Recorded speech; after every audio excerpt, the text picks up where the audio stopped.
जय हिंद मित्रों, मैं अमरीश गुप्ता, अध्यक्ष भारत महापरिवार पार्टी। आज एक विषय पे मैं चर्चा करने आया हूं।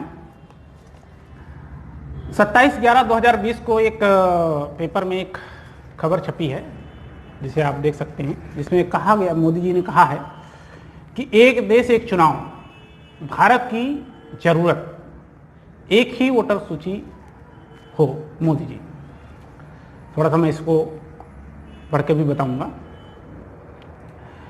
एक देश एक चुनाव सिर्फ बहस का मुद्दा नहीं रहा, यह भारत की जरूरत है। इसलिए इस मसले पर गहन विचार विमर्श और अध्ययन किया जाना चाहिए।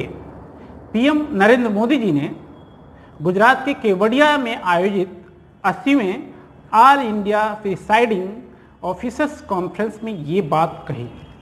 इस सम्मेलन में दिल्ली से बीसी के जरिए संबोधित भी किया। मोदी जी ने कहा है, हर 1-2 महीने में देश के किसी न किसी हिस्से में चुनाव होते रहते हैं।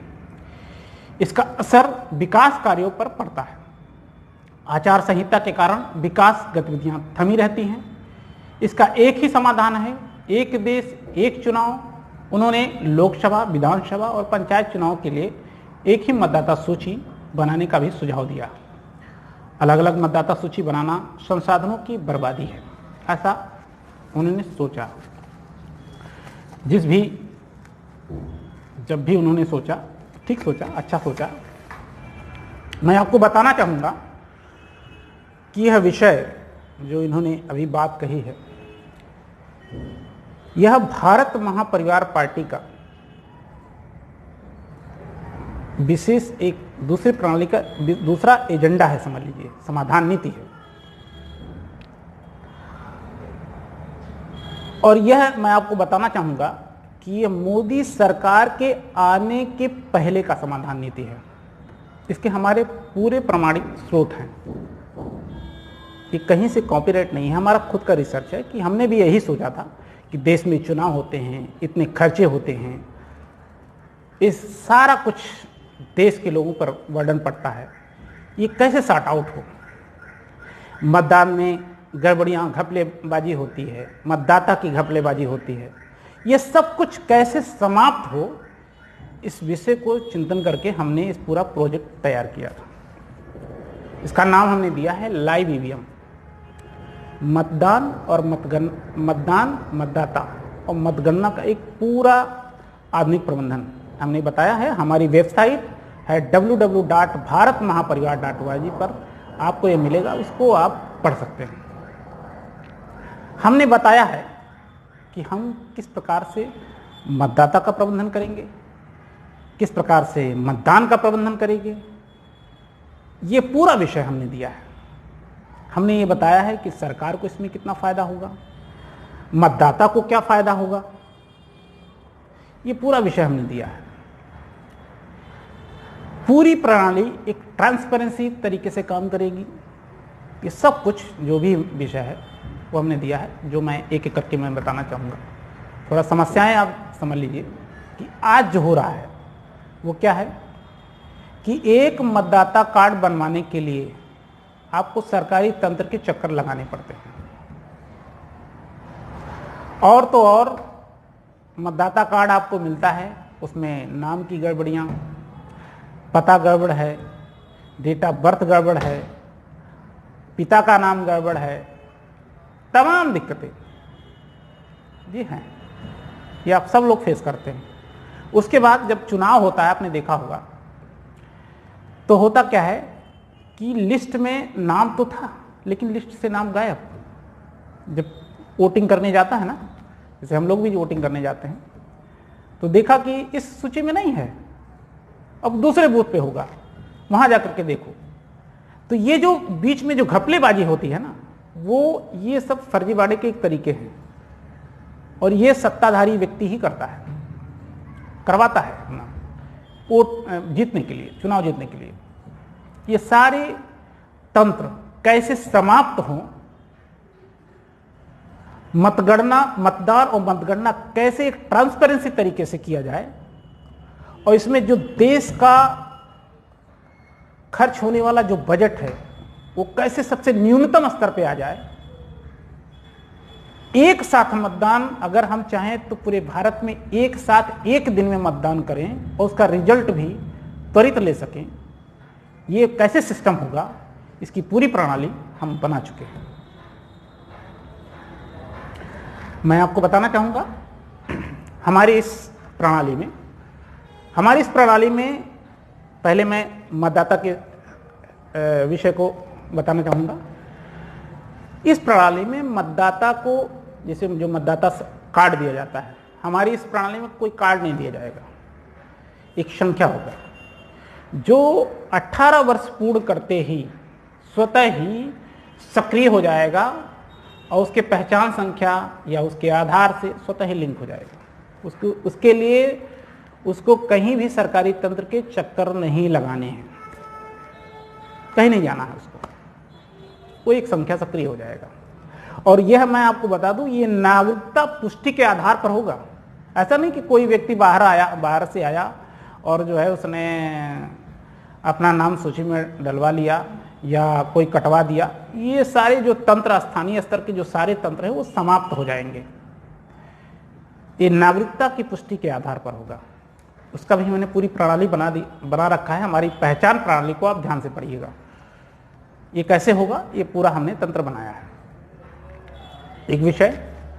दूसरा, मतदाता अपने क्षेत्र के, जैसे मान लीजिए कि वो मैं बस्ती का हूं और हम मतदाता सूची बस्ती में हैं, हमारा सूची में नाम बस्ती में है और हम इस समय दिल्ली में हैं, मतदान हो रहा है, तो मैं अपने क्षेत्र के प्रत्याशी को वहीं से मतदान कर सकूंगा। ये एक ऐसा सिस्टम मैंने बनाया है। मतलब जो आवागमन का जो हमारा समय है, समय और धन, ये दोनों बचेगा। इस विषय पे हमने पूरी तरीके से बनाया, कैसे होगा पूरी प्रणाली है। इसका 3 चरण हमने, हर एक जितने भी हमारे समाधान है उसके 3 चरण हैं। पहला एक चरण कि हमने ये जो बताया आपको कि ये कैसे होगा, कि क्या क्या आपको लाभ मिल जाएंगे त्वरित में, जो लोगों को इजी वे में समझ में आए। दूसरा, ये इसका कैसे प्रबंधन बैकएंड से होगा, ये पूरा विषय। और तीसरा जो सबसे बड़ा जो विषय है वह इसका इम्प्लीमेंटेशन 125 करोड़ लोगों पर कैसे होगा और कितने कम समय में होगा। मैंने पूरा उसका भी सिस्टम बनाया है कि ये जितनी भी प्रणाली हमने बनाई है वो मात्र 1 साल के भीतर 125 करोड़ लोगों पर इंप्लीमेंट हो जाएगा। अभी आधार कार्ड है, अभी तक पूरा नहीं कर पाए, 7 साल बीत चुके हैं, अभी भी बहुत से पुराने लोग हैं जिनका आधार कार्ड नहीं बना, उनके में तमाम गलतियां हैं, वो सारी चीज़ें अभी क्लियर नहीं हो पाई। लेकिन मैं ये कहता हूं कि मेरी इस प्रणाली में कोई गलती ना के बराबर होगी और करेक्ट डिसीजन होने के बाद भी 1 साल के भीतर ये सारी प्रणाली पूरी कर ली जाएगी। एक ऐसा सिस्टम तैयार किया है। उसका भी विषय आते हैं कि हमने बताया कि मतदाता अपने क्षेत्र से बाहर रहने की स्थिति में भी मतदान कर सकेगा। ये उसके 2 सबसे बड़े फायदे हैं।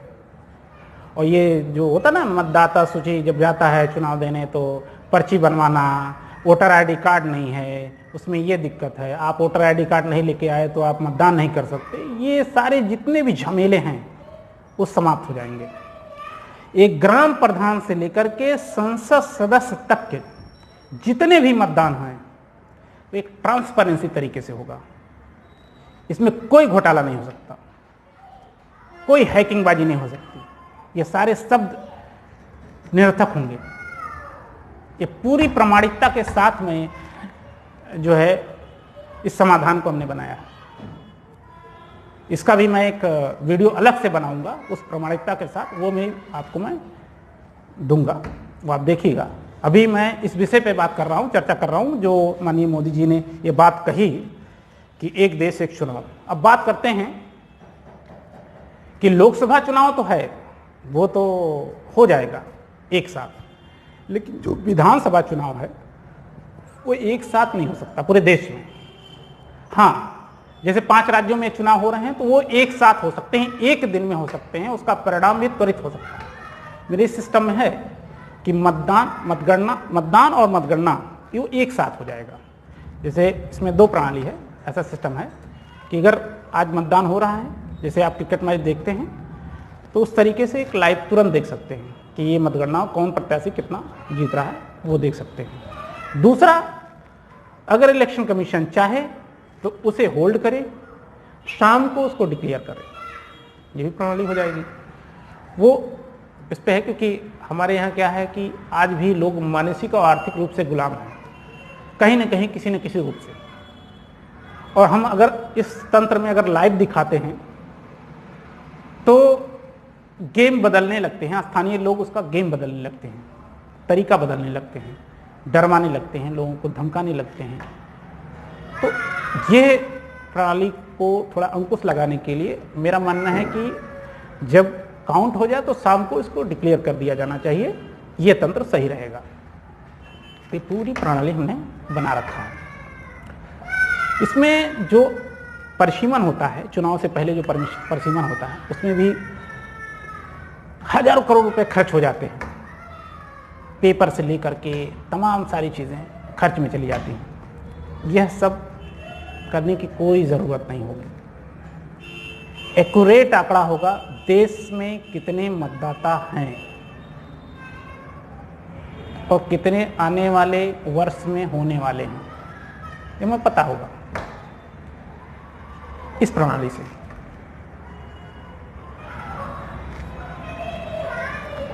सबसे बड़ी बात जो ये है, ये तो जो ट्रांसपेरेंसी तरीके से चलेगा उसमें हम तमाम और भी चीज़ें हम कंट्रोल कर सकते हैं। जो सबसे बड़ा विषय है, पहला कि जैसे कोई आपराधिक है, अपराधी प्रवृत्ति का है, या जिस पे हमको ये कहना है कि ये वोट नहीं दे सकता, उस पर हम कंट्रोल कर सकते हैं। उसको हम एक ही जगह से बैठ के कंट्रोल करेंगे तो वो व्यक्ति मतदान नहीं कर सकेगा।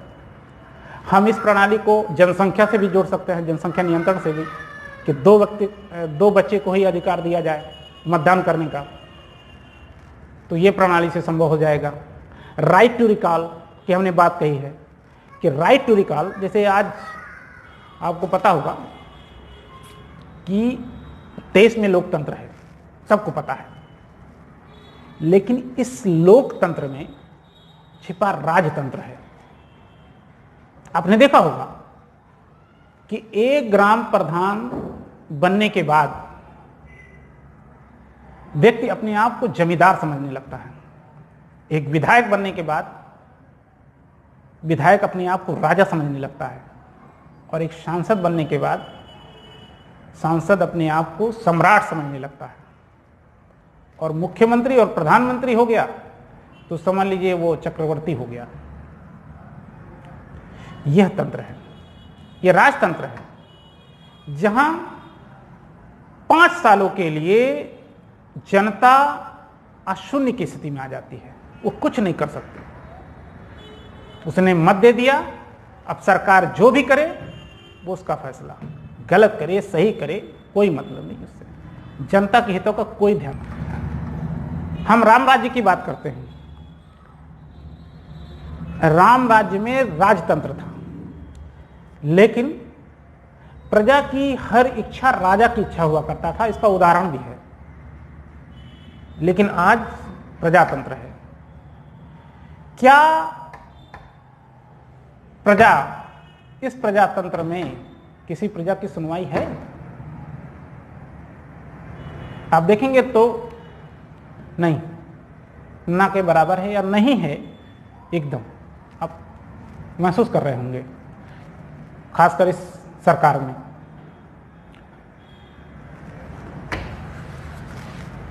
हम राम राज्य की बात करते हैं, लेकिन राम राज्य है नहीं, क्योंकि प्रजा की सुनी नहीं जा रही है। हमने यहां पे इसलिए यह दृष्टिकोण, ये कैसे स्थापित हो राम राज्य की जो बात कहते हैं, एक्चुअल में ये कैसे स्थापित हो, राम राज्य कैसे आए। ये जो नेता हैं, जो स्थानीय नेता, जो एक बार चुनाव जीतने के बाद अपने आप को महाराजा समझने लगते हैं और देश की प्रजा को वो एक दीनहीन और तमाम नजरिए से देखने लगते हैं, चुनाव के वक्त उनको याद आता है, ये कैसे समाप्त हो, इसके लिए हमने राइट टू रिकॉल की बात कही है। राइट टू रिकॉल जो प्रणाली है वो इस प्रणाली से संभव हो पाएगा। जो ये प्रणाली है हमने दिया है एक साथ चुनाव का, मतदान और मतगणना का, लाइव ईवीएम का, इससे संभव हो पाएगा। क्योंकि इसमें मतदाता को अधिकार होगा कि अगर किसी प्रत्याशी ने, उम्मीदवार ने अगर विकास की नीति को सही ढंग से नहीं प्रस्तावित किया, कार्य नहीं किया, तो उसे अधिकार होगा कि वह उस प्रत्याशी को हटाए और दूसरे प्रत्याशी को लाए, दूसरे कैंडिडेट्स को लाए, अपना उम्मीदवार बनाए और उसे जिताए। जो काम करेगा वो रहेगा, जो काम नहीं करेगा वो नहीं रहेगा। जिसके पास खुद की कोई योजना हो, विकास की नीति तय कर सकता हो, ऐसा प्रत्याशी लाने के लिए ये हमने राइट टू रिकॉल सिस्टम दिया है, जो इस प्रणाली से ही संभव हो सकता है और कोई प्रणाली नहीं है। कोई तरीका लगा लें आप, उसको सही नहीं कर पाएंगे, उसमें खर्चे ही खर्चे होंगे। इस प्रकार से यह प्रणाली आने पे करीब देश का जो चुनाव, अभी एक आम चुनाव 22 से 23 हजार करोड़ रुपए खर्च करने पे होता है, वो मात्र 5 से 6 हजार करोड़ में या उससे भी कम में ये करा लिया जाएगा। कोई भी चुनाव हो, एक जो बजट खर्च होता है उस बजट का, अभी तक जो बजट खर्च होता है उस बजट का 15 से 20% में वो चुनाव हो जाएंगे, खर्च में ही हो जाएंगे। आपको ये चाहिए? इससे देश पे जो चुनाव के बाद जो वर्डन आती है, महंगाई बढ़ाई जाती है, उससे बचा जा सकेगा। ये देश मजबूत होगा, एक ट्रांसपेरेंट लोकतंत्र खड़ा होगा, एक व्यक्तित्ववादी प्रत्याशी, जो विकासवादी प्रत्याशी है, जो विकास की नीति तय कर सकता है, वह देश के लिए आगे आ सकेगा, पढ़े लिखे लोग आगे आ सकेंगे। इसके लिए हमने ये नीति बनाई है, क्योंकि पहले हमको लोकतंत्र को मजबूत करना है और लोकतंत्र इसी से मजबूत हो सकता है। हमने ये विषय दिया। अब मैं विषय कहना चाहूंगा कि माननीय मोदी जी ने यह विषय तो उठाया, ठीक है, जहां से भी उठाया उन्होंने, मुझे नहीं पता, लेकिन यह विषय हमारा, इनके गवर्नमेंट बनने से पहले ये विषय हमारे पास है, प्रमाणित है इसका, और सब कुछ हम अपनी वेबसाइट के माध्यम से इसका कैंपेन भी चला रहे हैं और हमने पार्टी के माध्यम से अपना कैंपेन चला रहे हैं। ये सब कुछ हमारे पास अवेलेबल है। दूसरा,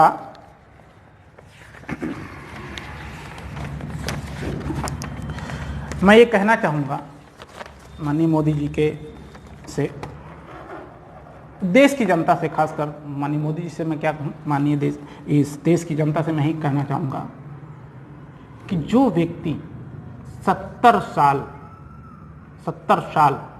समझिए, मैं 40 साल, उन्होंने स्वयं कहा कि 40 साल हमने भिक्षा मांग करके खाया है। मतलब मैं समझता हूं कि 40 साल वो पूरी तरीके से सोशल रहे होंगे, जनता से जुड़े रहे होंगे। वैसा व्यक्ति पूरे अपने जीवन काल में 3 बार मुख्यमंत्री रहे, एक बार प्रधानमंत्री हुए, दूसरी बार भी प्रधानमंत्री हुए, लेकिन एक नीति भी स्वयं से नहीं बना पाए, ना कृषि का, ना शिक्षा का, ना स्वास्थ्य का, और ना ही कोई अन्य जो देश की समस्याओं पे से जुड़ा हुआ हो, देश की चुनौतियों से जुड़ा हुआ हो। घिसे पिटे जो भी तंत्र हैं वो उनके। 2014 में मैंने भी वोट किया था, मुझे लगा कि जो है राष्ट्रवादी व्यक्ति हैं और देश को काफ़ी आगे ले जाएंगे। उन्होंने गुजरात मॉडल, हमने भी सुना है कि दूर के ढोल बड़े सुहावने होते हैं, तो मुझे लगा कि देश को आगे बढ़ाएंगे। लेकिन मुझे 2015 में ही जब ये विदेश भ्रमण करने लगे और प्रत्यक्ष विदेशी निवेश को बढ़ावा देने के लिए इन्होंने जब बात कहना शुरू किया, तो मुझे लगा नहीं, देश दूसरों के ऊपर आत्मनिर्भर, पूंजीवाद का फिर गुलाम हो जाएगा देश। दूसरों से देश आत्मनिर्भर नहीं बनेगा, देश स्वयं से आत्मनिर्भर बनेगा, यहाँ की संसाधनों से आत्मनिर्भर बनेगा, किराए से आत्मनिर्भर नहीं बना जा सकता। जो इन्होंने किया, फिर मैंने जब इन्होंने नोटबंदी किया तो मुझे लगा कि ये देश की अब बहुत बुरी स्थिति आने वाली है मैंने 2016 से ही यह पार्टी का गठन करना शुरू किया और मैंने यह पार्टी बनाई। मैं आपको बता दूं, मैं एक आईटी सेल का व्यक्ति हूं और मेरा इससे कोई लेना देना नहीं है। मैं कोई पॉलिटिकल व्यक्ति नहीं हूं, ना मेरा कोई बैकग्राउंड है। बस मुझे लगा कि मैंने जो समाधान बनाए हैं इसका इम्प्लीमेंटेशन एक राष्ट्रवादी व्यक्ति करे, इसलिए मैं इस प्रयास में था कि ऐसा करें। हम इसको प्रसारित कर रहे हैं, सोशल मीडिया के माध्यम से बता रहे थे। लेकिन जब मुझे लगा कि ये केवल राष्ट्रवाद, हिंदुत्ववाद और लोगों को भेद करने में इनकी राजनीति चल रही है और कोई इनका विशेष मुद्दा नहीं है, तो मेरे समझ में नहीं आया। क्योंकि हमारा जो विषय है वो हमने जितना भी विषय बनाया हमने धर्मगत और जातिगत दृष्टिकोण से नहीं बनाया, हमने मानव मूल्यों को ध्यान में रख करके बनाया। हमने ये राजनीति के आधार पर नहीं बनाया, हमने अर्थनीति के आधार पर यह समाधान नीति बनाया है। हमने आरक्षण नहीं, हमने संरक्षण नीति को ध्यान में रखकर के यह नीति बनाया है। ऐसे नहीं कि हमने सपने देख करके राजनीति बना दिया ना, हमने इस पे गहन अध्ययन किया है, काफी रिसर्च किया है, काफी वर्षों तक रिसर्च किया है, फिर हमने ये सारी नीतियां बनाई। और इस नीतियों को बना करके मैं चाहता था कि पब्लिक ओपिनियन मिले, जनता इसको समझे और देश का मैंने एक संकल्प लिया कि मैं एक पूर्ण परिवर्तन करूंगा, पूरे तंत्र का परिवर्तन कर दूंगा, एक ऐसा विषय। मैंने यह पार्टी बनाई। मैं देश की जनता से यही कहना चाहूंगा कि अगर मेरे किसी भी नीति में अगर आपको कोई कमी दिखती हो तो मेरे पार्टी में मत जुड़िए, लेकिन अगर मेरी पार्टी में आपका हित दिखता हो, देश का हित दिखता हो, तो आप मेरी पार्टी में आइए। मुझे आपसे झूठ बोल करके वोट नहीं चाहिए, मुझे जात के नाम पे वोट नहीं चाहिए, मुझे धर्म के नाम पे वोट नहीं चाहिए, मुझे सिर्फ समाधान के नाम पे वोट चाहिए। और वह तब होना चाहिए जब मैं प्रमाणित करके यह बताऊं कि यह ऐसे होगा। और यही मैं चाहता हूं कि इस देश की जनता, हर एक उम्मीदवार, हर एक पार्टी से यह इच्छा करे, तब देश आगे बढ़ेगा। क्योंकि देश किसी व्यक्ति का नहीं है, किसी व्यक्ति विशेष का नहीं है, और व्यक्ति विशेष की कभी अंधभक्ति मत कीजिए। कोई भी कितना अच्छा करे, राष्ट्र की अंधभक्ति कीजिए, तब देश आगे बढ़ेगा। इसलिए मैंने आज यह जो विषय इन्होंने उठाया, तो मुझे लगा कि आज मुझे यह बात कहना चाहिए इस देश की जनता से, क्योंकि इसके पहले माननीय अमित शाह जी ने भी हमारा जो एक पहचान नीति है, उस पहचान नीति को कॉपी किया था, जिसका मैंने लीगल नोटिस यहीं से भेजा था मैंने, और उसका एक वीडियो भी जारी किया था। कृषि नीति जो इन्होंने हमारे जो अभी आप कृषि नीति हमारा देखिए, उस कृषि नीति में ये 3 ऑप्शन जो इन्होंने 3 बिल के रूप में डाले हैं, वो पूर्णतः वैसे ही हैं। हमने इसका प्रबंधन कैसे किया? कृषि नीति का पूरा प्रबंधन अगर मेरा एक किसान समझ ले तो वो कैसे आत्मनिर्भर बनेगा, ये पूरी प्रणाली उसको समझ में आ जाएगी, तो सिर्फ और सिर्फ इस प्रणाली की मांग करेगा। हम अभी चुप हैं, हम अच्छे दिन देख रहे हैं आपकी तरह। देख ले अच्छे दिन कितने दिन होते हैं। अभी दूसरी बार मैंने नहीं वोट किया था, आप लोगों ने वोट किया, देख लीजिए। और अभी 2024 तक आपको समझ में आए फिर आप वोट कीजिए। उससे पहले मैं एक एक प्रामाणिकता के आधार पर, चाहे वो कृषि नीति हो, शिक्षा नीति हो, स्वास्थ्य नीति हो, ईवीएम को लेकर के हो, सिम्युलेटर प्रणाली को लेकर के हो, तमाम आरक्षण को लेकर के हो, अर्थनीति पे कैसे हमने इसका पूरा मैनेजमेंट किया है, एक एक प्रणाली पूरे भारत को हमने सेवा, सुरक्षा और व्यवस्था का जो पूरा प्रबंधन होता है, वह प्रणाली को हमने एक एक करके कैसे बनाया है, उसकी प्रामाणिकता कैसे मैंने सिद्ध किया है, वह सब कुछ जब तक नहीं दूंगा मैं आपसे वोट नहीं मांगूंगा। ये पूरा विषय है हमारा। ऐसे मैंने नहीं कोई पार्टी बनाई। इसलिए मैं देश की जनता से पुनः कहना चाहूंगा कि आप हमारी ये जो समाधान नीतियां हैं उसे पढ़िए, और आपको नहीं समझ में आता है तो पूछिए, सीधा कांटेक्ट कीजिए मुझसे, और यही मांग सबसे कीजिए। अगर इस देश को विकास के ओर आगे ले जाना है तो आपको उठना होगा, जागना होगा, इस भ्रम से निकलना होगा, तब आप कुछ कर सकेंगे। अन्यथा ये लोग ऐसे ही भ्रमित करके देश को गर्त में लेके चले जाएंगे। आज हम फिर से पुनः जो है हम पूंजीवाद के गुलाम होते जा रहे हैं। ये पूरा कुचक्र चल रहा है, आप देख रहे हैं। अभी आपको समझ में नहीं आएगा, कुछ दिन बाद आपको पुनः समझ में आना शुरू हो जाएगा। इस विषय पे मैं कुछ दिन बाद अभी एक वीडियो बनाऊंगा, वो मैं आपको बताऊंगा। इसको समझना होगा, आपको जागना होगा, आपको खड़ा होना होगा, तभी देश बदलेगा। मैंने एक पहल किया है, मैं चाहता हूं कि अगर आप समझते हैं कि ऐसा देश बनना चाहिए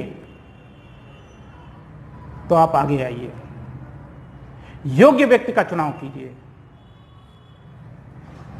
किसी ऐसे नहीं व्यक्ति का नहीं जो सिर्फ जाति, धर्म और उसके समीकरण के आधार पर आपके बीच प्रत्याशी बन के चुनाव कैंडिडेट बन के आ जाता है। जब तक ऐसा होता रहेगा इस देश का विकास नहीं हो सकता।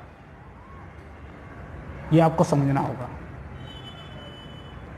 मेरी एक सोच थी, उस जो लाखों आत्माएं ने जिन्होंने इस देश को आज़ाद कराने में शहादत दी, उनको आंख कैसे मिलाऊंगा, इसके लिए आज मैं अपने आप को गर्व महसूस करता हूं कि मैं इस लायक हूं कि मैं आंख मिला सकता हूं। आपको सोचना है कि आप आंख मिलाने के काबिल हैं कि नहीं। मैं काम कर रहा हूं, मैं एक पहल कर रहा हूं सब कुछ छोड़ करके आपके लिए। आप सोचिए आपको क्या करना है। मेरा काम था मुझे बताना, अवगत कराना। इस देश के 70 साल का व्यक्ति, इतने बड़े संगठन के संरक्षण, देश में एक भी नीति नहीं, सुधार नीति नहीं। आज किसान सड़कों पर है, बेरोजगारी चरम पर है, स्त्रियों का हनन हो रहा है, कोई सिस्टम प्रणाली काम नहीं कर रहा है। देश की स्थिति बद से बदतर होती जा रही है। यह सब सर्वविदित है। ये आज का समय है जो कहीं आगे होना चाहिए था। ये हमें सोचना होगा, विचार करना होगा। आज से चिंतन कीजिए। अगर मेरी बातें अच्छी लगे तो ठीक है, अच्छी लगने की बात नहीं है, आप इसको पढ़िए। अगर आपको लगता है कि मैंने कुछ अच्छा किया है, कुछ भी अच्छा किया है, तो आप मेरे साथ आइए, मेरे साथ जुड़िए, तब देश में बदलाव आएगा। इसी के साथ मैं आज्ञा चाहता हूं। जय हिंद, जय भारत।